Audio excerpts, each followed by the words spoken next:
When blind faith turns deadly, terror follows. Here are 3 chilling cult murder cases. They say the most dangerous predators often hide behind the mask of faith. For the followers of Roche-Thériault, that mask didn't just hide a monster, it created one.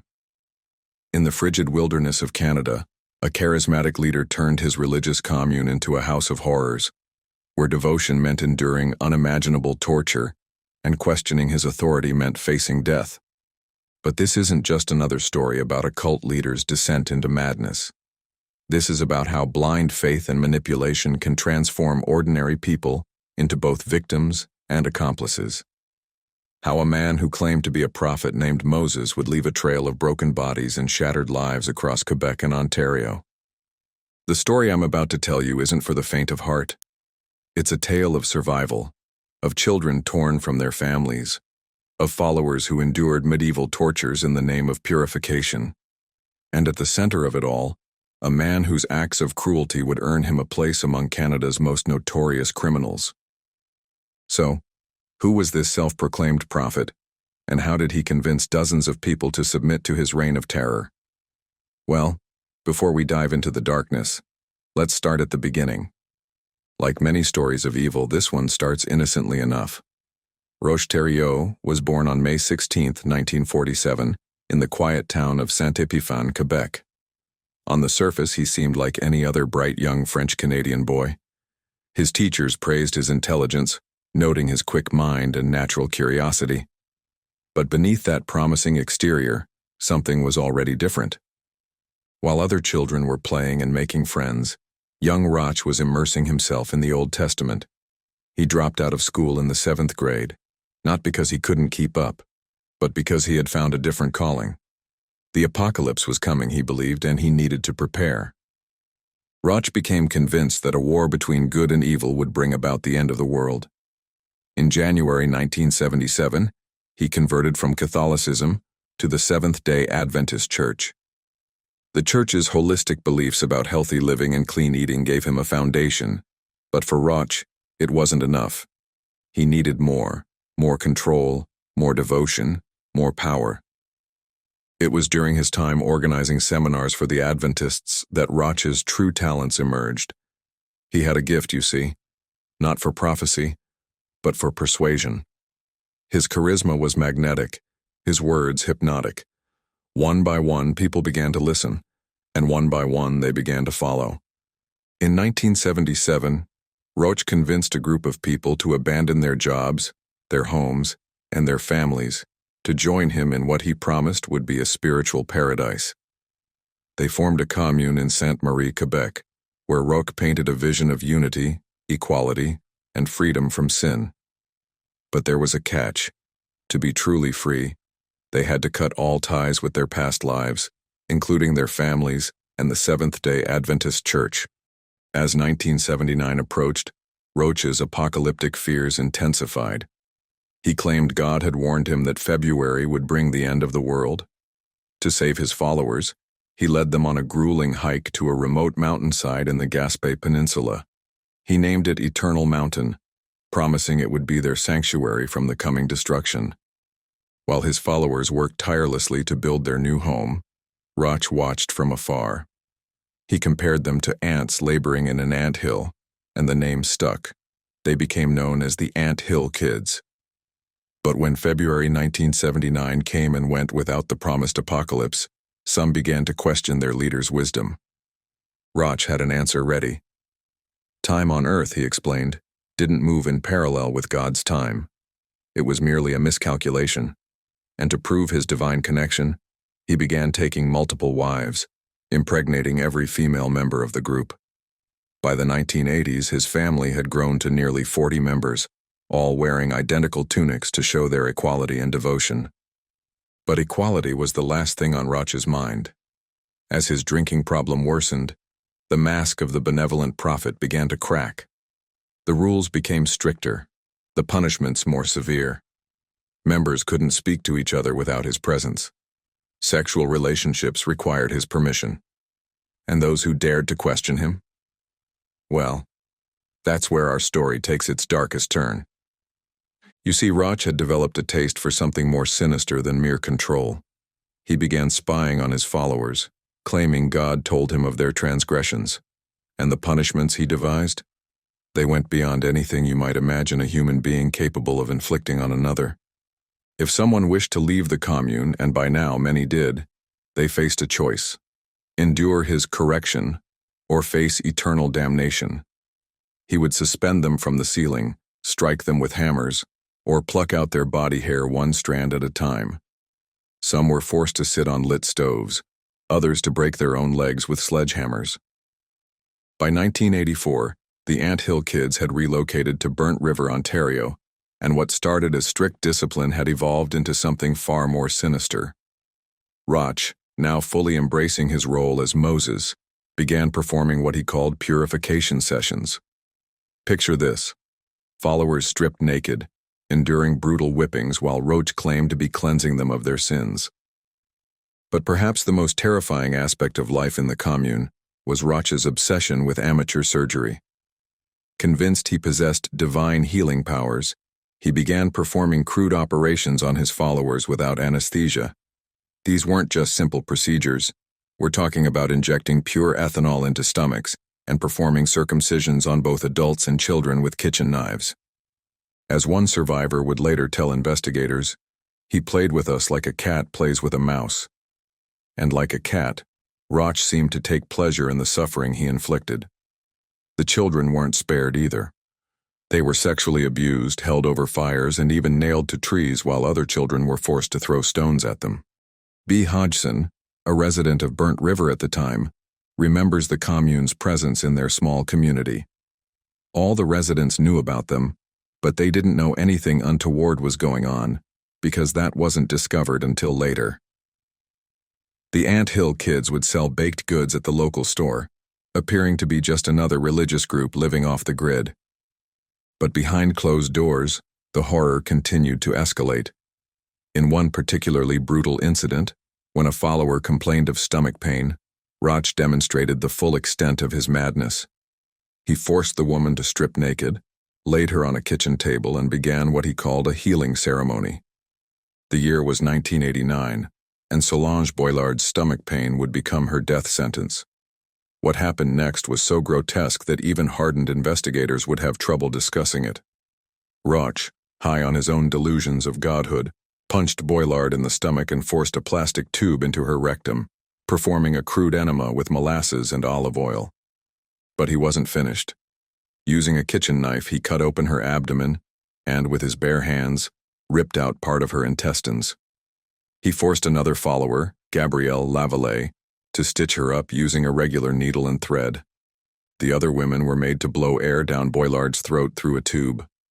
Predictably, Solange died the next day. Yet even death wasn't enough to satisfy Roch's twisted desires. Claiming he could resurrect the dead, he ordered his followers to saw off the cap of Boilard's skull.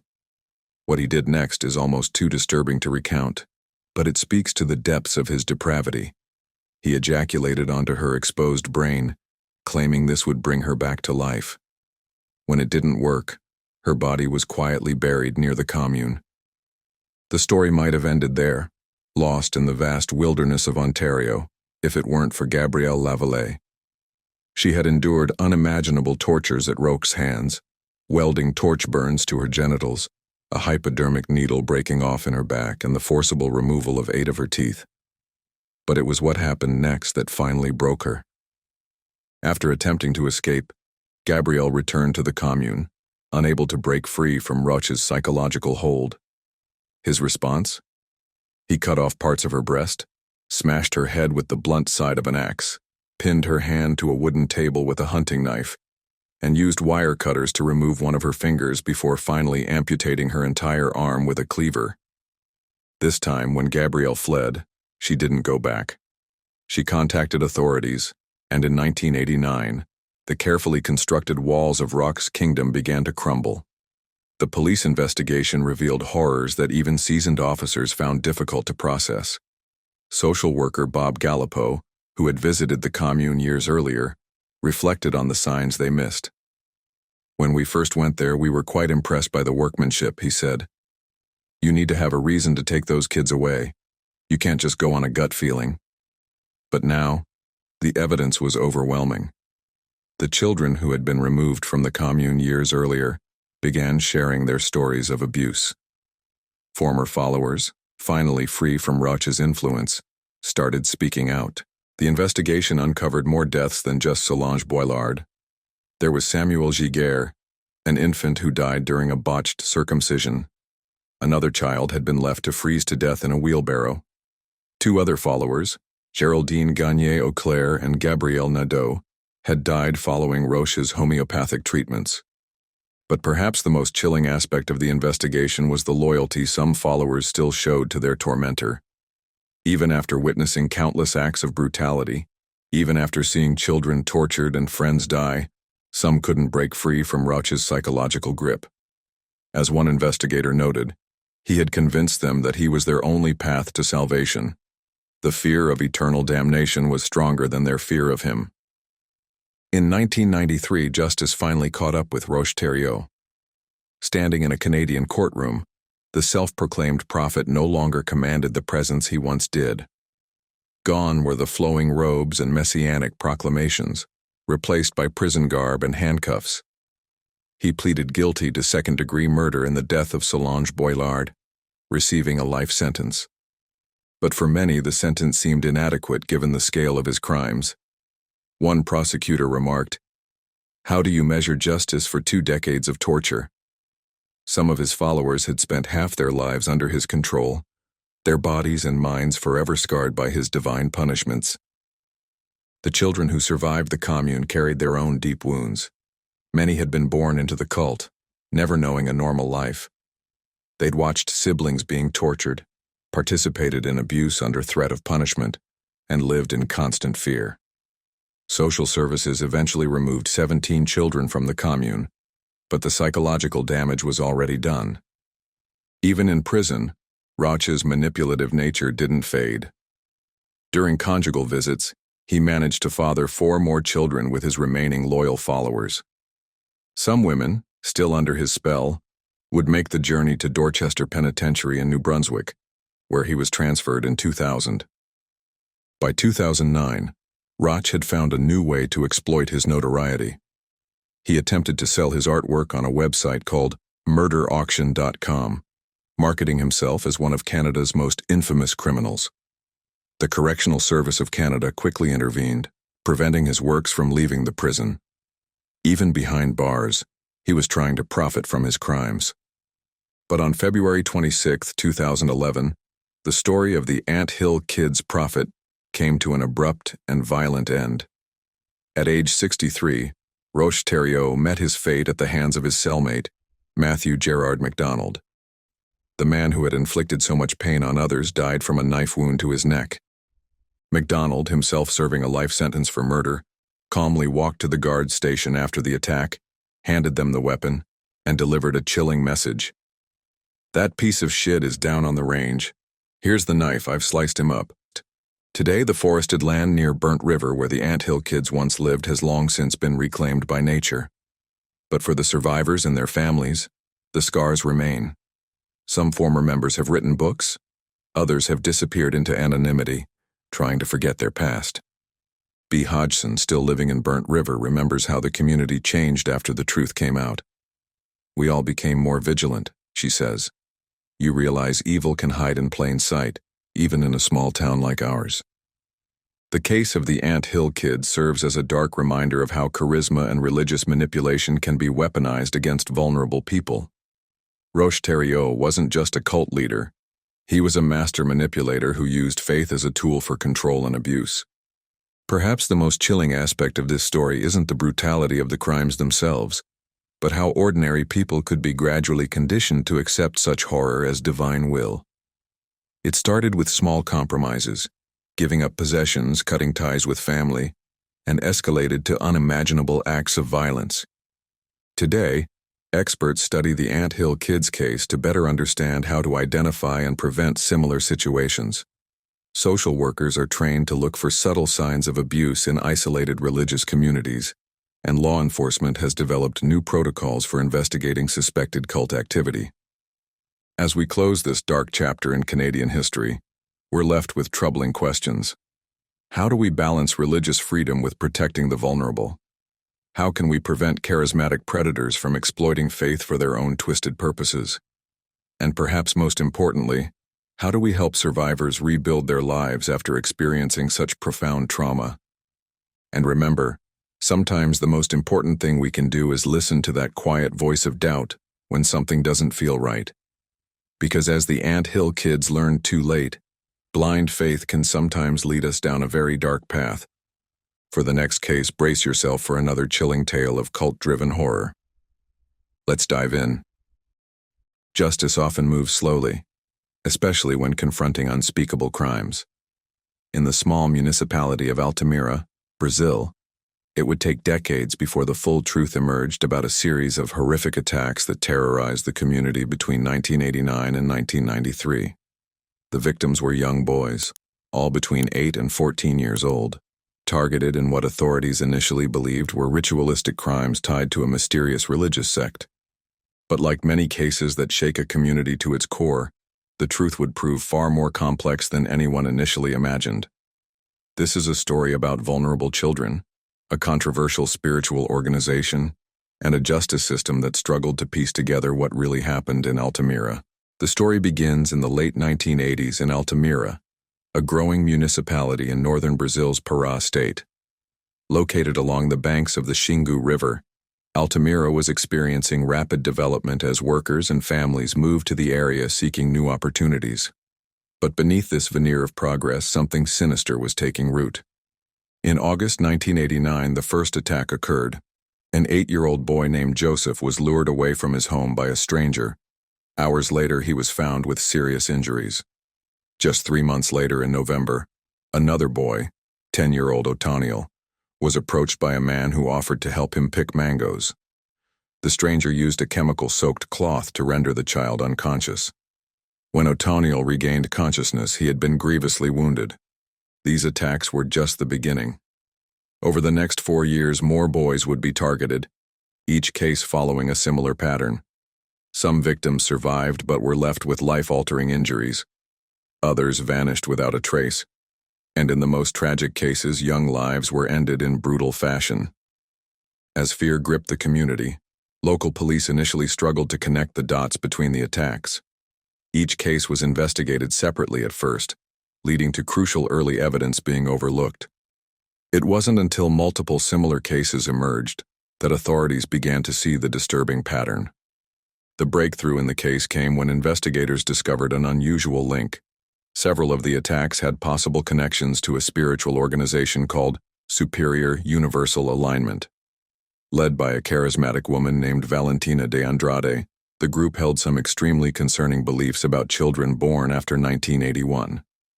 Here's where the case takes an even darker turn. In a book titled God, the Great Scam, Andrade had written warnings about children, calling them unconscious instruments and suggesting they required special attention. This revelation sent shockwaves through the community. Could these attacks be tied to the group's bizarre teachings? Before we delve deeper into the investigation, it's important to remember the victims, young boys whose lives were forever altered or tragically cut short. By 1993, authorities had documented 19 victims in total. 6 had been killed, 5 had survived devastating attacks, and 8 remained missing. Among the deceased was Janus da Silva Pessoa, just 13 years old when he disappeared while tending to his family's cattle in October 1992. His body was found days later. Clebson Ferreira Caldas, also 13, was discovered in November of that same year. 10-year-old Flavio Lopes da Silva went missing in March 1993, only to be found days later. The survivors carried deep physical and emotional scars. Otoniel, one of the earliest victims, required dozens of surgeries and ongoing psychological treatment. Waldeclay, who was 9 when attacked in 1990, similarly faced years of reconstructive procedures and therapy. As police dug deeper into the case, they began focusing on several prominent members of the Altamira community. 2 local doctors, Anício Ferreira de Sousa and Césio Brandão, drew particular attention after moving to the area in 1990. Investigators noted that the precision of the attack suggested medical knowledge might be involved. Adding another layer to the investigation was the discovery that some of the suspects had connections to the Superior Universal Alignment sect. Witnesses came forward with disturbing accounts of strange gatherings and ritualistic activities. One witness, Edmilson da Silva Frazão, claimed to have attended a satanic cult meeting at a suspect's house in 1991, where he allegedly saw Valentina de Andrade present. By 1993, lead investigator Eder Mauro believed he had enough evidence to move forward with charges. In total, 7 individuals were indicted for their alleged roles in the crimes. The accused included the 2 doctors, a wealthy local businessman named Amailton Madeira Gomes, 2 military policemen, the businessman's father, José Amadeus Gomes, and Valentina de Andrade herself. The prosecution's theory was that these individuals had worked together, using the sect's teachings as a cover for their crimes. They alleged that the doctors performed the attacks, while others provided protection or helped lure victims. However, the case wasn't as straightforward as it seemed. There were significant problems with the investigation from the start. No autopsies had been performed on several victims. Crime scenes hadn't been properly processed for evidence. And perhaps most crucially, there was very little physical evidence linking any of the accused to the crimes. The case relied heavily on witness testimony, but even this proved problematic. Key witness Edmilson da Silva Frazão would later recant his testimony, claiming he had been pressured by federal police to make false statements. Then in another twist, he returned to court days later to say he had been coerced into changing his story. As the case moved toward trial, the complexity of prosecuting these crimes became apparent. In the Brazilian legal system, cases involving intentional crimes against life must go through what's known as the investigation stage, where the evidence itself, not the accused, is put on trial. This process would prove to be lengthy and controversial. 3 different judges would oversee this phase of the case, each bringing their own perspective to the proceedings. The first, Orlando Arifano, accepted the initial complaints and began calling witnesses. One of the earliest testimonies came from Duilio Nolasco Pereira, Valentina de Andrade's former husband. His account added another layer of intrigue to the case.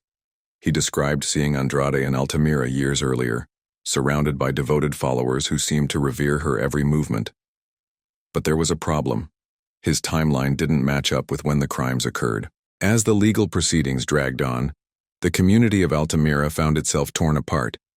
Some believed wholeheartedly in the prosecution's theory about the sect's involvement. Others questioned whether influential members of their community could really be capable of such horrific acts. The pressure became so intense that when one prosecutor, Castelo Branco, accepted a defense appeal due to lack of evidence, public outrage forced him to leave the city. Social groups organized protests in Belém, the state capital, demanding justice for the victims. But just as the case seemed to be moving forward, something unexpected happened. In 1995, the Federal Supreme Court acknowledged irregularities in how Judge Arifano had handled the case. They ordered new defense statements to be heard, effectively reopening the investigation phase and nullifying the defendant's initial conviction. This decision led to more changes. Dr. Cezio Brandão, who had been held in prison for over 2 years, was finally released. He immediately declared his intention to sue the state, claiming he had been used as a scapegoat to cover up flaws in the investigation. The other defendants were soon released as well, leaving the victims' families devastated. As the millennium approached, investigators began exploring new possibilities. Advanced DNA testing was becoming available, offering hope for breakthrough evidence. But the technology was still in its early stages, and many of the original crime scene samples had been improperly stored or lost entirely. Meanwhile, the victims' families continued their fight for justice. They formed support groups, kept the story in the media, and pressed authorities to keep investigating. They refused to let their children be forgotten, even as the years turned into decades. As the investigation into the Altamira attacks continued through the 1990s, a disturbing possibility began to emerge. While authorities had focused their attention on the superior universal alignment sect, similar crimes were being reported in other parts of Brazil. This raised an unsettling question. Could there be more to this case than anyone had initially suspected? The answer would come from an unexpected source, the neighboring state of Maranhão. There, police had arrested a man named Francisco das Chagas Rodrigues de Brito, a serial killer who would eventually confess to 42 murders of children, including 12 in Altamira. This revelation threw the entire case into chaos. Francisco das Chagas's confession sent shockwaves through the investigation. His claimed victims matched the profile of the Altamira attacks, young boys who had been targeted and killed in similarly brutal ways. Even more concerning, he could provide details about the crimes that hadn't been made public. This development forced investigators to confront an uncomfortable possibility. Had they been wrong about the sect's involvement? The accused, who had always maintained their innocence, began pushing for the cases to be reinvestigated. The victims' families, who had believed they were close to justice, now faced new uncertainty. One of the biggest challenges facing investigators was the state of the physical evidence. Many crucial pieces had been lost or improperly stored over the years. Crime scenes hadn't been properly processed, and several victims' bodies had never been found. This made verifying Francisco das Chagas's claims extremely difficult. However, there was one piece of evidence that would prove crucial: DNA samples that had been carefully preserved from some of the crime scenes. As testing technology advanced, these samples offered new hope for definitively identifying the perpetrator. In 2001, 17 years after the first attacks, DNA analysis finally provided some clarity. The results cleared several of the original suspects, including family members who had fallen under suspicion. But the DNA didn't match Francisco das Chagas either. This meant someone else entirely might be responsible. The case took another turn in 2018, when investigators partnered with a genealogist. Using advanced DNA techniques, they began searching through both public and private databases. Within just 1 week, they had a breakthrough, a match to someone with the surname Ewing. The discovery of the Ewing connection launched a new phase of the investigation. Detectives found 40 individuals with that surname in the Aurora database. Each needed to be carefully investigated, a process that would take months of meticulous work. Then, in July 2018, everything changed. The DNA was matched to an inmate in Nevada named Alex Ewing. Born in 1960 in North Carolina, Ewing had a troubled past that included dropping out of school, juvenile detention, and a string of violent crimes. As investigators dug into Ewing's history, they discovered something chilling. He had been in Denver, Colorado during the early 1980s, where a series of brutal hammer attacks had occurred. The similarities to the Altamira cases were striking. Victims attacked in their homes, similar weapons used, and the same level of violence. Ewing's movements after the Colorado attacks painted a picture of escalating violence. In January 1984, he attacked a man named Roy Williams in Arizona with a granite rock. Williams survived but required over 100 stitches. This attack led to Ewing's arrest, but it wouldn't be his last act of violence. While being transported for a court hearing in August 1984, Ewing managed to escape. Wearing only red shorts and an orange jumpsuit, he fled into a nearby neighborhood. Within hours, he had attacked another couple, Nancy and Chris Berry, with an axe handle. Though they survived, the attack demonstrated Ewing's capacity for brutal violence. 4 days after his escape, a weakened and dehydrated Ewing was captured at a phone booth. He was sentenced to 110 years in prison. But this wouldn't be the end of his story. It was just the beginning of a long journey toward justice.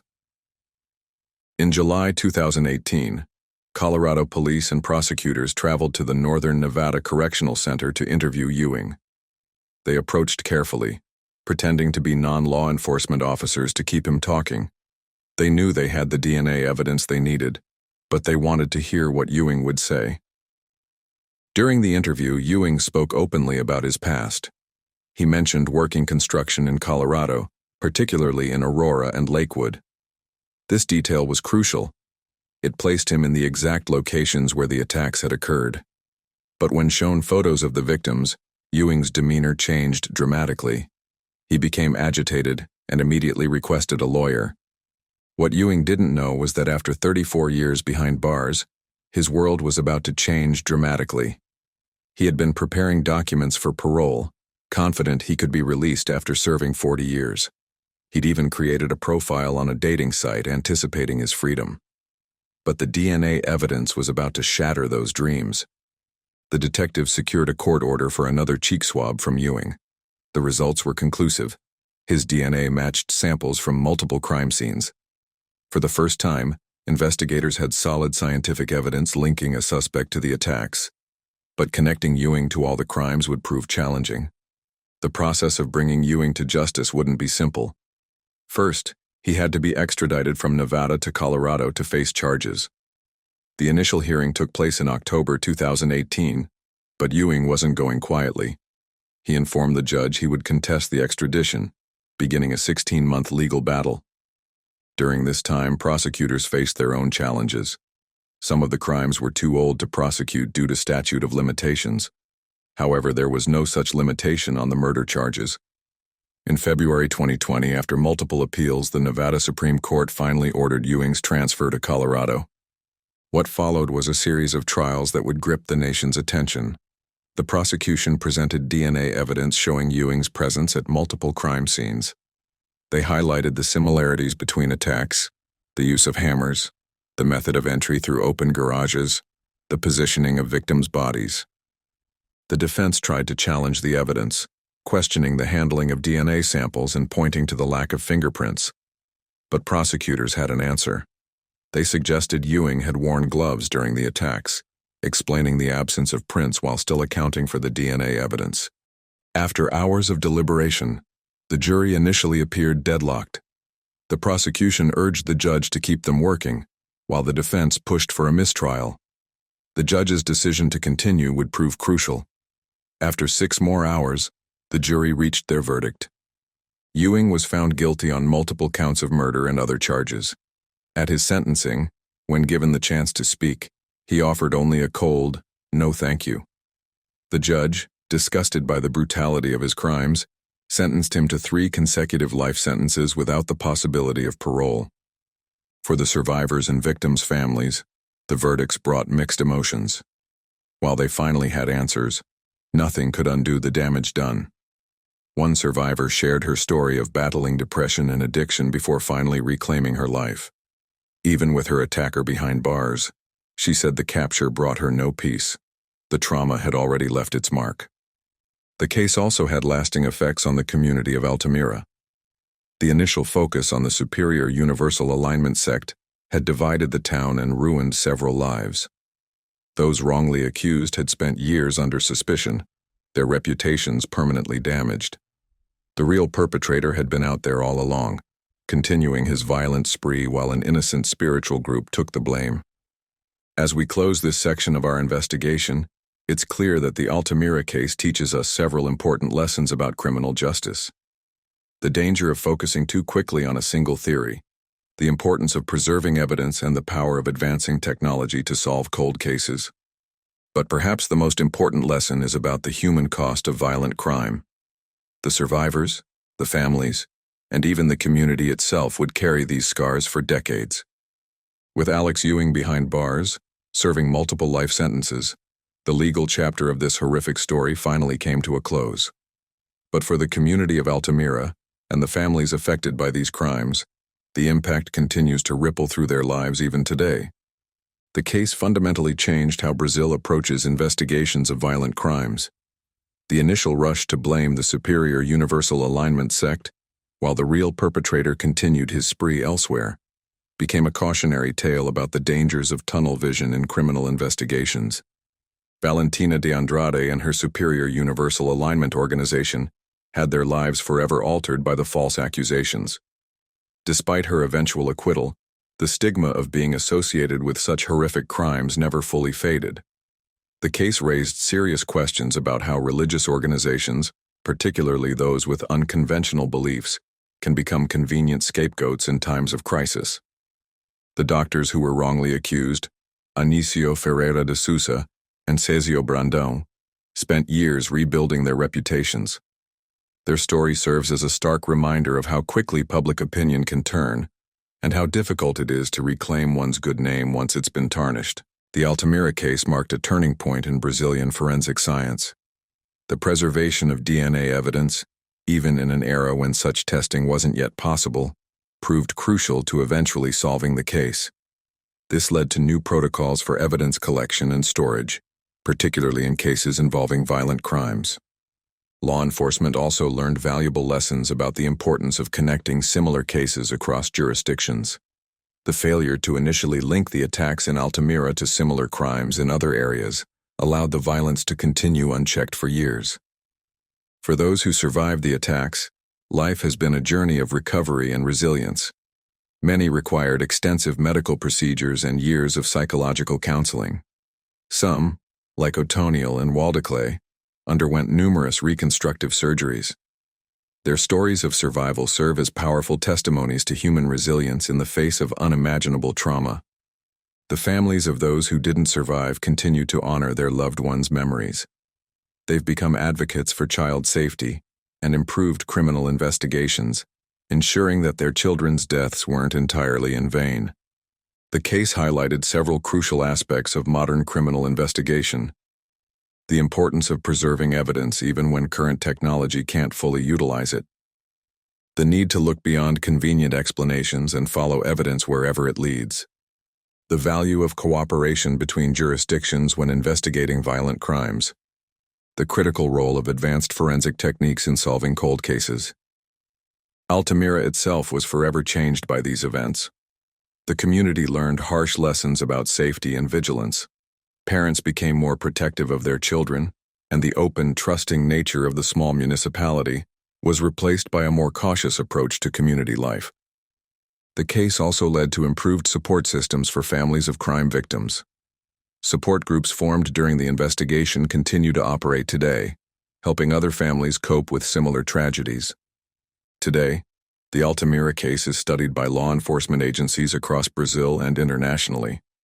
It serves as both a warning about the dangers of rushed conclusions and a testament to the power of persistent investigation. The role of DNA evidence in finally solving the case has made it a powerful example of why evidence preservation is crucial, even when current technology isn't advanced enough to fully utilize it. Many cold cases from the same era are now being re-examined using similar techniques. As we conclude our investigation of this tragic case, it's important to remember that behind every headline, every piece of evidence, and every court proceeding were real people whose lives were forever altered. The children who lost their lives, the survivors who still carry their scars, and the families who continue to mourn their losses remind us of the human cost of violent crime. The case also teaches us about the importance of patience and persistence in pursuing justice. While the initial investigation may have gone down the wrong path, dedicated investigators never gave up on finding the truth. Their determination, combined with advances in forensic science, finally brought the real perpetrator to justice. And now we move to our final case, a shocking tale of manipulation and murder within a deadly cult. Let's dive in. Sometimes the most dangerous cults aren't the ones that make headlines, until it's too late. In the quiet suburbs of Switzerland and Quebec, a secretive religious group called the Order of the Solar Temple was slowly building its ranks among wealthy, educated professionals. No one suspected that this seemingly sophisticated spiritual movement would end in one of the most shocking mass murder-suicides in modern history. What drives successful, intelligent people to give up everything, and ultimately their lives, for a mysterious, esoteric order? How did two charismatic leaders convince their followers that death was just a transit to a better existence? And most chillingly, how many of the 74 victims truly chose their fate? Before we dive into the dark spiral of manipulation and violence that would shock multiple nations, we need to understand how it all began. And trust me, the story of the Solar Temple is unlike any cult case you've heard before. Like many deadly cults, the Order of the Solar Temple, or OTS, was built on a foundation of lies and manipulation. At its head were two very different but equally dangerous men, Joseph Dimambro, and Luc Jouret. Dimambro's path to power started in the most ordinary way. Born in France, he worked as a simple jeweler in the 1960s. But Dimambro had bigger ambitions than selling precious stones. He was obsessed with the occult, spending his free time studying esoteric teachings and ancient mystical orders. But this spiritual seeker had a dark side. In the late 60s, he fled France after scamming a business partner. When he resurfaced in 1972, it wasn't as a jeweler anymore. Dimambro had reinvented himself as a psychiatrist in Pont-Saint-Esprit, France. There was just one problem. He had absolutely no medical training. This fraudulent practice landed him a 6-month prison sentence for writing bad checks and impersonating a psychiatrist. But prison wouldn't stop Dimambro's grand ambitions. By 1973, he had founded his first spiritual group, the Center for the Preparation of the New Age. It presented itself as a simple yoga school and cultural center. But behind this innocent facade, Dimambro was already planning something much bigger. The second piece of this deadly puzzle was Luc Jouret. On paper, Jouret seemed legitimate. He was a licensed homeopathic doctor from Belgium who gave lectures on alternative medicine and spirituality. Charismatic and well-spoken, he traveled extensively studying various forms of spiritual healing before settling in en masse France. In 1981, these two manipulative minds finally crossed paths. Dimambro's spiritual group had grown, but he needed a charismatic frontman to attract more followers. When Jouret spoke at one of their conferences about homeopathic medicine, Dimambro knew he'd found his man. Jouret quickly rose through the ranks, and by 1984, the two men were ready to launch their new venture, the Order of the Solar Temple. The Solar Temple wasn't your typical cult. They didn't target vulnerable outcasts or impressionable youth. Instead, they attracted wealthy, educated professionals, doctors, lawyers, police officers, and government officials. These weren't people you'd expect to fall for cult manipulation. But that's exactly what made the OTS so dangerous. The group claimed to be a continuation of the Knights Templar, the medieval Catholic military order. They mixed this historical mystique with modern New Age beliefs, Rosicrucianism, and apocalyptic prophecies. Members progressed through 3 degrees of initiation: the Brothers of the Court, Knights of the Alliance, and Brothers of Ancient Times. For many members, especially former Catholics, the OTS offered something they felt was missing from modern religion: mystery, ritual, and a sense of spiritual elite. The group performed elaborate ceremonies in secret underground chambers, complete with robes, swords, and mystical symbolism. But there was a dark undercurrent beneath all this pageantry. Dimambro claimed he could communicate with ancient masters who lived on the star Sirius. He told followers that these beings had chosen them for a special cosmic mission. And in his twisted mythology, death wasn't the end. It was just a transit to a higher plane of existence. The group reached its peak in 1989, with 442 members spread across several countries and bringing in tens of thousands of dollars in monthly revenue. But success wouldn't last. By the early 1990s, cracks were starting to show in the temple's perfect facade. The beginning of the end came when Dimambro's own son, Elie, made a shocking discovery. The mystical apparitions that appeared during OTS ceremonies, the supposed manifestations of ancient masters, were actually elaborate hoaxes. Tony Dutoit, a trusted member who handled the special effects, confirmed it. When Elie tried to expose the truth to other members, some left the group demanding their money back. But others, desperately clinging to their beliefs, explained away the deception as necessary to keep weaker souls in the group.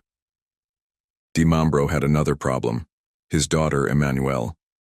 Since birth, she had been proclaimed as a cosmic child, supposedly conceived through Dimambro's mental powers alone.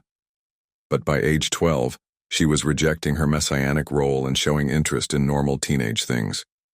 To Dimambro, this was unforgivable. Then in 1993, the group faced public scandal. Canadian police arrested several members, including Jouret, for trying to buy illegal weapons with silencers. The media attention was unwelcome for a group that preferred to operate in shadows. Dimambro and Jure became increasingly paranoid, convinced they were being persecuted by government forces. But these troubles were just the beginning.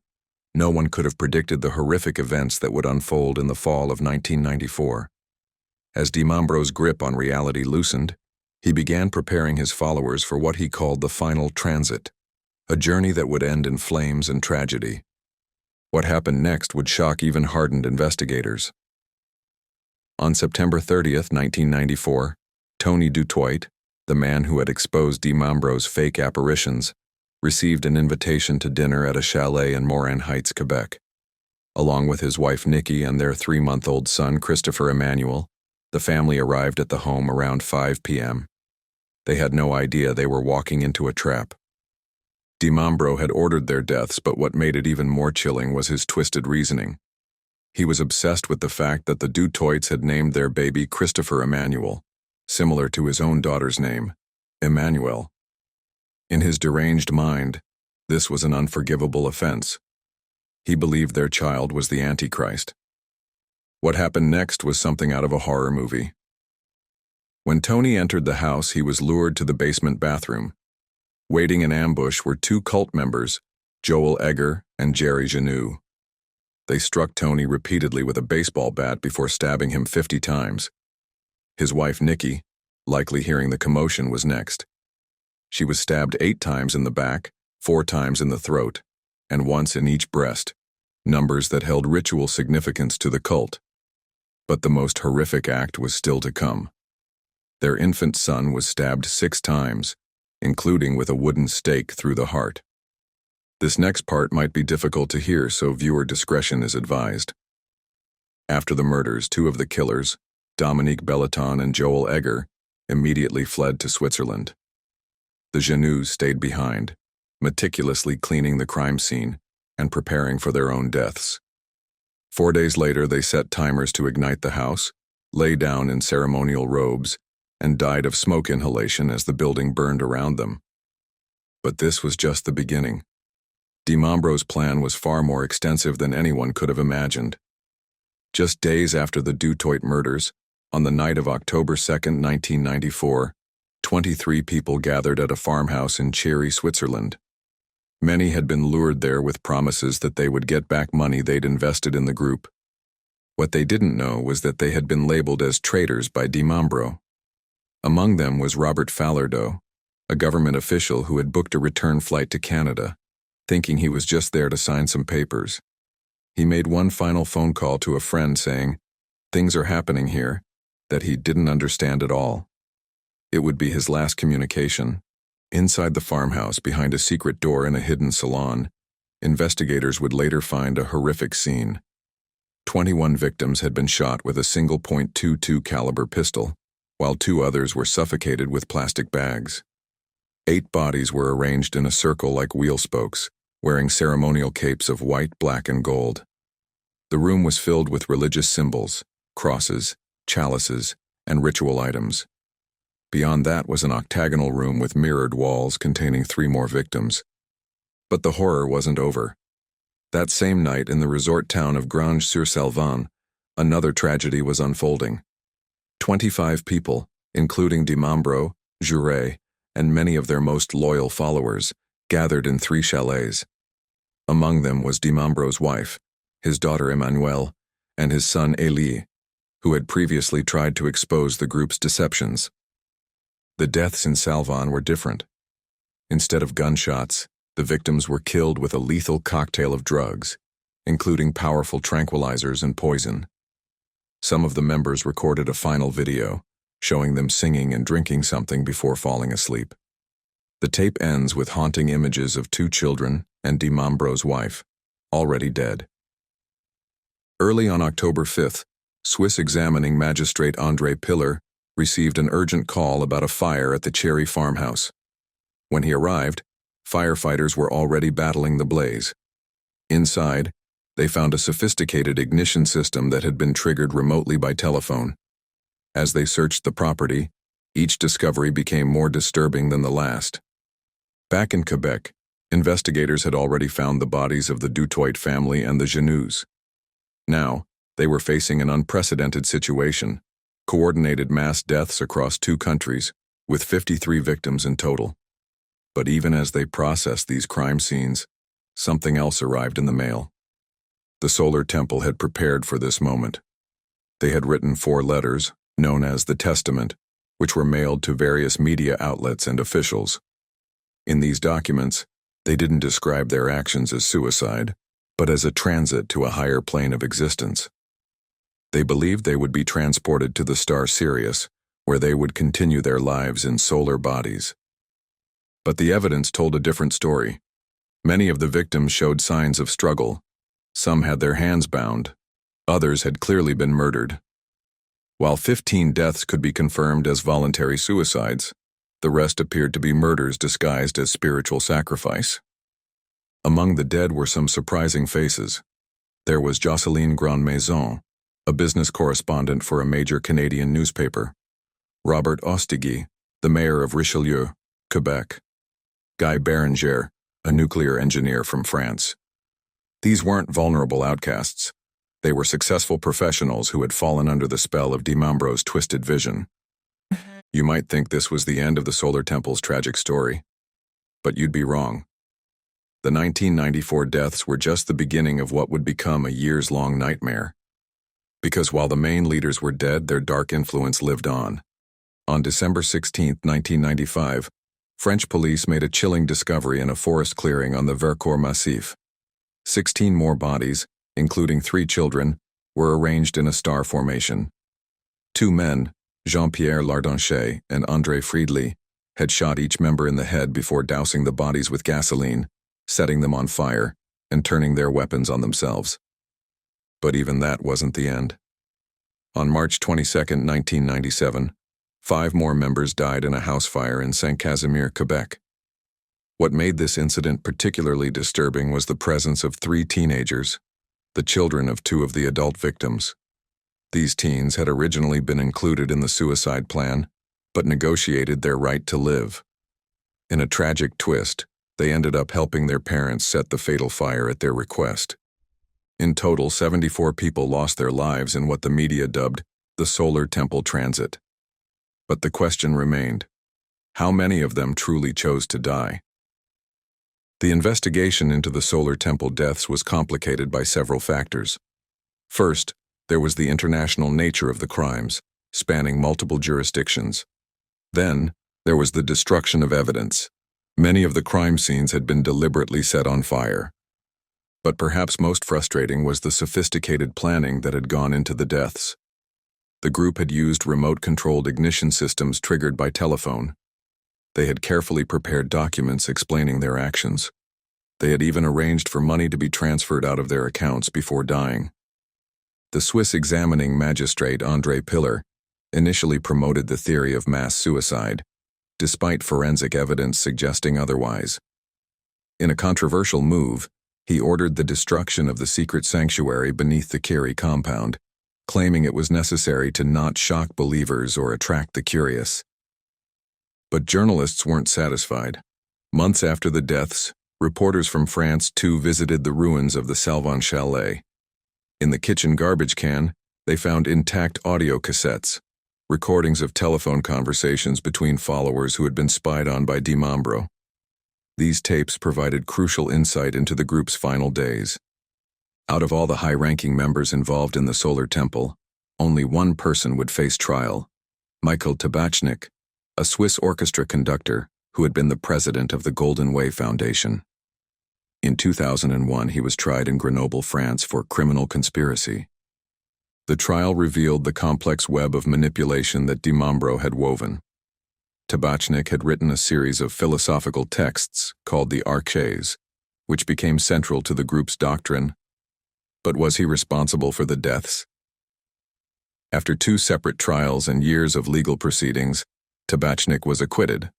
The courts couldn't prove he had known about or encouraged the transit.